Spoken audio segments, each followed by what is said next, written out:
இன்றைக்கி நம்ம கிச்சனில் கார பணியாரம் பண்ண போகிறோம். மாவு அரைச்சி புளிக்கவெல்லாம் வைக்காமல் உடனே மாவு அரைச்சதுமே எப்படி பணியாரம் பண்ணலாம் அப்படின்றது தான் பார்க்க போகிறோம். இது வந்து பிரேக்ஃபாஸ்ட்டாக, டின்னராக, இல்லை ஈவினிங் ஸ்நாக்ஸாக இந்த மாதிரி கூட நம்ம சாப்பிட்டுக்கலாம். ரொம்ப ஈஸியாக இருக்கும், சீக்கிரமாக செஞ்சு முடிச்சிடலாம், அதிக வேலையே கிடையாது.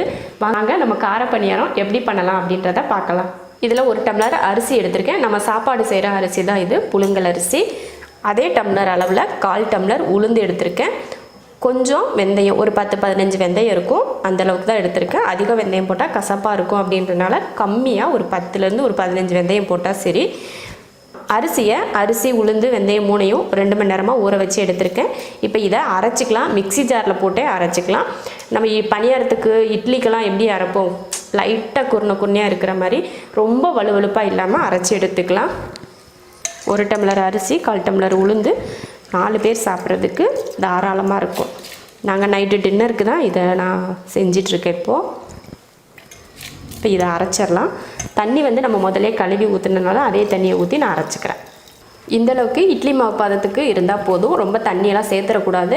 இந்தளவுக்கு தண்ணியாக இருந்தால் போதும். இதுக்கு மேலே எக்ஸ்ட்ரா தண்ணி ஊற்றிட்டிங்கன்னா பணியாரம் வந்து சரியாக வராது. அதனால் இந்த அளவுக்கு பார்த்திங்கன்னா தெரியும், இந்த கெட்டி அளவுக்கு இருக்கணும்.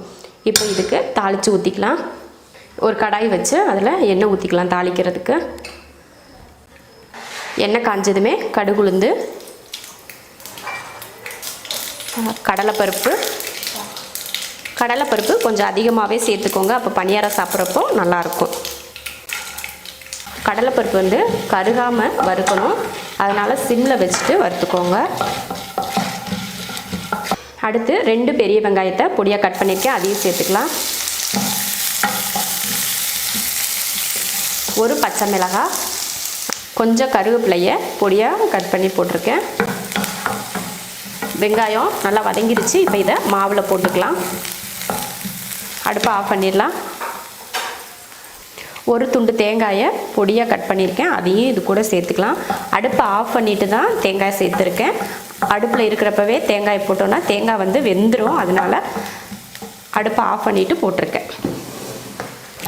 மாவில் இதை சேர்த்துடலாம். உப்பெல்லாம் நான் சேர்த்துக்கல, இனிமேல் தான் உப்பு சேர்த்துக்கணும். தேவையான உப்பு இப்போ கலந்துடலாம். இது போல் வெங்காயம் வந்து மாவில் அதிகமாக இருந்ததுன்னா ரொம்ப ரொம்ப ருசியாக இருக்கும் சாப்பிட்றப்போ. அதுக்காக தான் சரி அளவுக்கு நான் வெங்காயம் சேர்த்துருக்கேன். நீங்கள் உங்களுக்கு இந்த அளவுக்கு வெங்காயம் வேண்டாம் அப்படின்னா நீங்கள் 1 வெங்காயம் கூட சேர்த்துக்கலாம். இல்லை வெங்காயம் இதெல்லாம் போடாமல் வெறும் பணியாரமாக ஊற்றலாம் அப்படின்னா கூட நீங்கள் ஊற்றிக்கலாம். அவ்வளோதான், கலந்தாச்சு. இப்போ பணியாரம் ஊற்றி எடுத்துக்கலாம். உப்பு எல்லாமே கரெக்டாக இருக்குது. இப்போ பணியாரம் ஊற்றிடலாம்.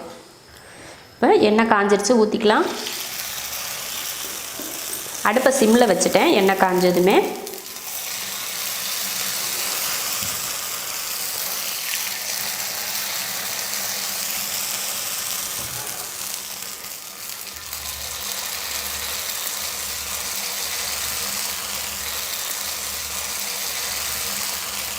லைட்டாக வெந்ததுமே அப்படியே திருப்பி போட்டோம்னா சூப்பராக வந்துடும்.